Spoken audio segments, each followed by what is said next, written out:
So hey guys, কেমন আছো তোমরা? আশা করছি খুব খুব খুব ভালো আছে। তোমাদের মনীষা বোনও খুব খুব খুব ভালো আছে, আমিও খুব খুব খুব ভালো আছি। তো আজকে চলে এসেছি নিউ একটা মিনি ব্লগ নিয়ে।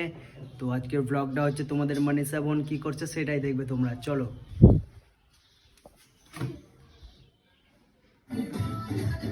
কি করছো মনীষা বোন? পুষ্পা রাজ করছো? ড্যান্স প্র্যাকটিস চলছে? হ্যাঁ, কই ড্যান্স, কই কোন ড্যান্সটা? আচ্ছা, এই ডান্সটা তো একবার দেখো।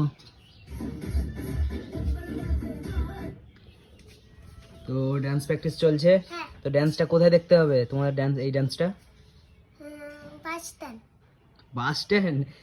শ্যুটটা কোথায় করবে? শ্যুট জানো না? তো গাইজ যাই হোক, শ্যুট যেখানে খুশি সেখানেই হবে। হ্যাঁ, পাবলিক হোক বা বিনা পাবলিক হোক, তো তোমরা দেখতেই পাবে। ওর মানিষা 682 নামের যে আইডিটা আছে, হ্যাঁ ইনস্টাগ্রামে, সেটা দেখতে হবে। আর ইউটিউবে তো দেখতেই পাবে, আর ফেসবুকে তো দেখতেই পাবে। মানিষা সরকার নামে ফেসবুক আছে, আর ইউটিউব আছেই, দেখতেই পাবে।